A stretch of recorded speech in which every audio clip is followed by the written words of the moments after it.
हाय मैत्रिणींनो, कशा आहात? मजेत ना? तर माझ्या रेसिपीमध्ये आज मी साखर आंबा बनवणार आहे। साखर आंबा हे मी कुकरमध्येच बनवणार आहे। कुकरमध्ये तुम्हाला आश्चर्य वाटलं असेल की कसं काय कुकरमध्ये बनवते, तर तेच तर तुम्ही बघू शकता मी आज साखर आंबा कुकरमध्ये कसा काय बनवते। तर चला, तर मग हे झाडाचे मी आंबे घरचेच आणलेले आहेत तोडून, आणि पटापट आपण हे साल आणि आंब्याची स्वच्छ आंबे धुवून घेतलेले आंब्यावरची साल काढून घ्यायची आहे आणि हे पटापट खिसून पण घ्यायचं आहे। साल काढून घेतली झाले। आता आपल्याला आंबे स्वच्छ झालेले आहेत, तर आता हे आंबे खिसायला घ्यायचं आहे। खिसणीनं, मोठ्या खिसणीनंच आंब्याचा खिस घ्यायचा आहे करून, कारण हे आंब्याचा खिस लांब लांब पडतो आणि हे साखर आंब्यासाठी छान लांब लांबच खिस चांगला वाटतो।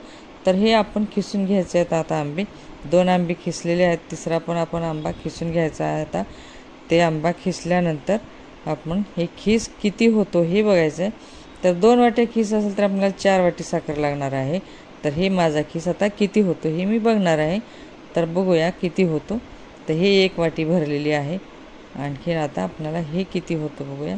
हे अर्धी वाटी झालेलं आहे, तर आपली खीस झालेला आहे आपला 1.5 वाटी। तर 1.5 वाटीसाठी आपल्याला 3 वाटी साखर लागणार आहे। तर हे आपली 3 वाटी साखर मी कुकरमध्ये घालणार आहे आणि कुकरमध्ये चाचणी बनवून घेणार आहे।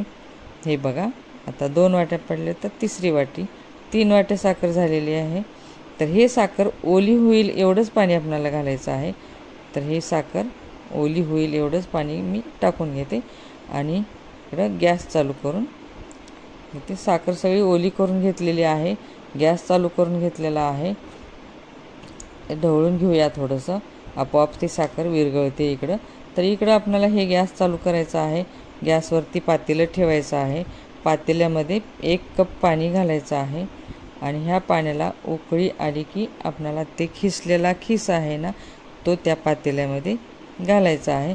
आणखीन इकडे आपली साखर विरघळली का हे बघूया। तर हे पाण्याला उकळी आलेली आहे आणि हे खीस मोकळा करून पाण्यामध्ये टाकायचं आहे आणि हे वाफवून घ्यायचं आहे, कारण 1-2 वेळेस वाफ काढायची आहे खिसाची। आणि हे इकडं आपली साखर विरघळते का हे बी बघूया। तर झालेलं आहे आपलं खीस वाफवलेलं आहे। तर हा आता बघा इकडं साखर पण विरघळते का बघूया। विरघळली आहे साखर, सगळीच विरघळलेली आहे आणि हे आता हे झालेलं आहे वाफवून पण। आता हे आपला खीस वाफवून झालेला आहे, हे बघा झालेलं आहे आता हे। तर आता हे हे करायचं आहे आता, आणखीन थोडं 1-2 मिनटासाठी ठेवूया।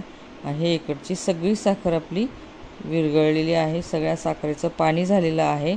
आता हे सगळी साखरेचा पाक आपल्याला तयार करून घ्यायचा, चाचणी करून घ्यायची आहे। आता हे आपला वाफवलेला खीस एका चाळणीमध्ये काढून घ्यायचा आहे, कारण त्यामधलं पाणी सगळं निथळून घ्यायचं आहे। हे बघा चाळणीमध्ये काढून घेते। तर हे चाळणी एका भांड्यावर ठेवायचं आहे आणि हे चाळणीमध्ये खीस ओतायचं आहे। ह्याच्यातलं राहिलेलं सगळं जे 1-2 थेंब जरी निघालं तरी ते निथळून निघतं, जेवढं निघाल तेवढं निघाल, सगळं पाणी त्यातलं काढून घ्यायचं आहे। इकडं साखरेची चाचणी होत आलेली आहे, मला तर वाटते की झालेलीच आहे, किती थिंक झालेलं आहे बघा हे। आणि आता हे आपण एका ताटामध्ये पाणी घेऊन ते बघूया आता ह्याची गोळी बनती का, बघू शकता तुम्ही पण। हे बघा झालेली आहे आपली गोळी बनलेली आहे, चाचणी झालेली आहे आता ती। तर ह्यामध्ये आता आपल्याला खीस घालायचा आहे आंब्याचा, हे बघा हे असं। आता हे मी खीस घालून घेते आणि हे सगळं ढवळून घेते, एकजीव करून घेते सगळा पाक आणि चाचणीचा आणि खीस। तर झालेलं आहे आता आपलं हे सगळं मिक्स। ह्याला एक 10 ते 15 मिनटं शिजवून घेते, कारण ह्याला थिंकपणा येईल असं शिजवून घ्यायचं आहे, घट्ट व्हायला पाहिजे। तर ह्यामध्ये दालचिनी, लवंग आणि मिरे आणि विलायची टाकलेली आहे आणि थोडंसं चवीपुरतं मीठ टाकलेलं आहे, कारण गोड पदार्थांना मीठ हे घातलं पाहिजे। आणि हे कलर येण्यासाठी मी हळद टाकलेली आहे। तर बघा हळद टाकल्यानंतर कलर किती पिवळा आणि सुंदर दिसतो।